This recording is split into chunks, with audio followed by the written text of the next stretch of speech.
नमस्कार। आज दिन भर की सबसे बड़ी खबर हम आपको दे रहे हैं कि अलीराजपुर जिले के कठीवाड़ा बीईओ ऑफिस में हुए करोड़ों रुपए के गबन के मामले में आज आरोपियों के खिलाफ नामजद एफआईआर हो गई है। जी हां, ये सबसे बड़ी खबर है। बीते कई हफ्तों से इसकी जांच चल रही थी, लेकिन अब ये जांच अंजाम पर पहुंचते नजर आ रही है। आज कठीवाड़ा पुलिस थाने पर क्राइम नंबर 253/23 धारा 420 409 के तहत ये एफआईआर हुई है। देर आए दुरुस्त आए, आखिरकार आज अलीराजपुर जिले के कठीवाड़ा पुलिस थाने पर एक एफआईआर दर्ज कर ली गई है। ये एफआईआर दर्ज की गई है अलीराजपुर जिले के कठीवाड़ा विकास खंड में पदस्थ कुछ शिक्षकों के खिलाफ, कुछ लेखापालों के खिलाफ। जिन लोगों के खिलाफ ये अपराध दर्ज किया गया है उनमें मधुलाल परमार जो कि पूर्व बीईओ हैं कठीवाड़ा के, अच्छे लाल प्रजापति जो कि पूर्व बीईओ हैं कठीवाड़ा के, मोहिनुद्दीन शेख जो कि लेखापाल है हायर सेकेंडरी स्कूल चांदपुर के, इसके अलावा रमेश चंद्र बघेल जो कि हेडमास्टर हैं उच्चतर माध्यमिक विद्यालय आमकुट में, और कमल राठौड़ जो कि लेखापाल है कठीवाड़ा विकास बीईओ ऑफिस का। तो इनके खिलाफ ये नामजद एफआईआर दर्ज कर ली गई है। आपको बता दें कि इन सब पर संदिग्ध भुगतानों के जरिए करोड़ों रुपए का गबन करने का आरोप है और यही आरोप एफआईआर में भी दर्ज किया गया है। ये एफआईआर थाना प्रभारी कठीवाड़ा की ओर से दर्ज की गई है और संदर्भ लिया गया है जो जांच की गई थी कोसा विभाग के द्वारा, संयुक्त संचालक कोसा और लेखा शाखा के द्वारा। उनकी प्रतिवेदन के आधार पर ये एफआईआर दर्ज की गई है। अब इसका मतलब ये है कि जो नामजद हुए हैं फिलहाल एफआईआर में वो 5 लोग हैं, लेकिन पुलिस के सामने एफआईआर दर्ज होते ही विवेचना का विकल्प खुला है।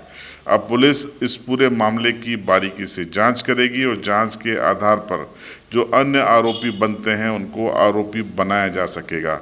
नहीं बनते हैं तो नहीं बनाएंगे, लेकिन जो बनते हैं, जिनकी संभावना है, जिन्होंने वेरीफाई किया है इन भुगतानों को, जिनकी कहीं न कहीं भूमिका रही है इन भुगतानों को हासिल करने की, वो भी कहीं न कहीं इसमें आरोपी आगे चलकर बनेंगे।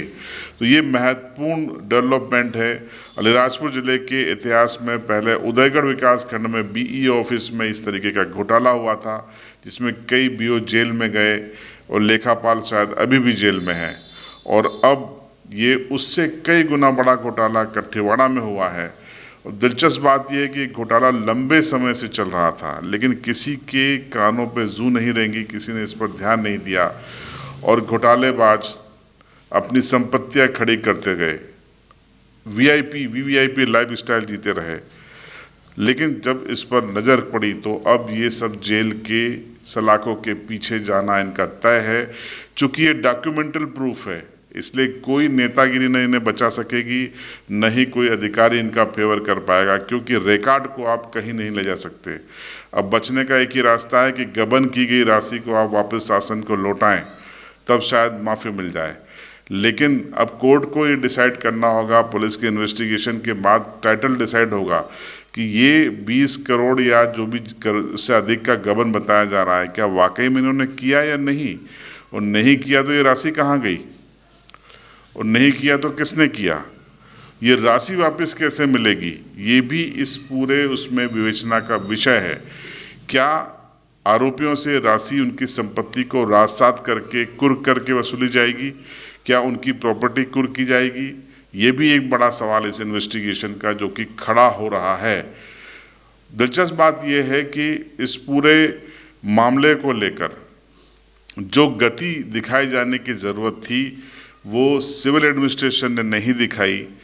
जांच के नाम पर चीज़ों को लंबित किया गया और जो इसमें नामजद आरोपी कुछ हैं, इनमें से कुछ को मौका दिया गया कि वो अपनी संपत्ति को ठिकाने लगा दें, बेच दें, सौदेबाजी कर दें।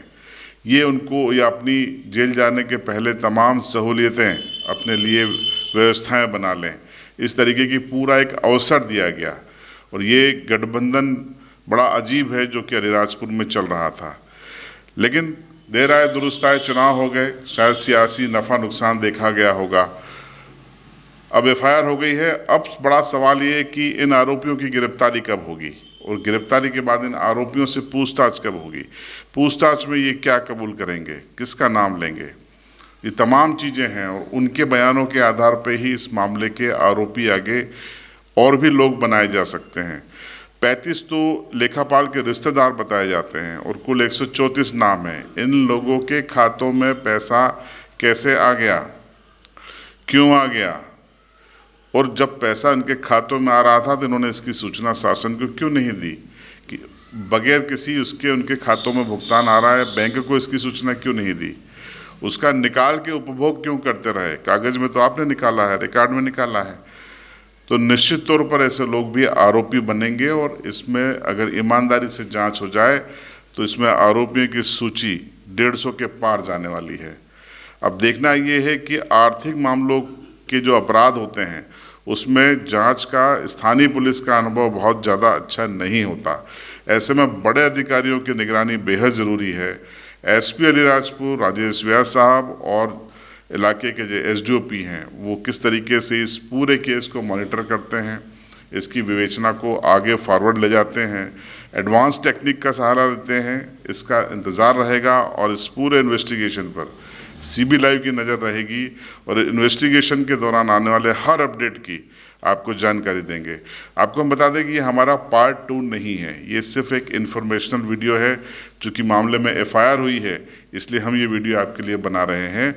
पार्ट 2 का इंतज़ार कीजिए कल तक, जिसमें हम आपको बताएंगे कि कैसे एक शिक्षक जो 2006 में भर्ती हुआ, 16 में अपने जुगाड़ करके वो लेखापाल बन जाता है और उसके बाद वो कहाँ खेल करता है, कैसे करता है, सब कुछ बताएंगे। पार्ट 2 का इंतज़ार कीजिए और आपको ये भी हैरानी होगी, ये भी बताएंगे कि इस घोटाले से जुड़े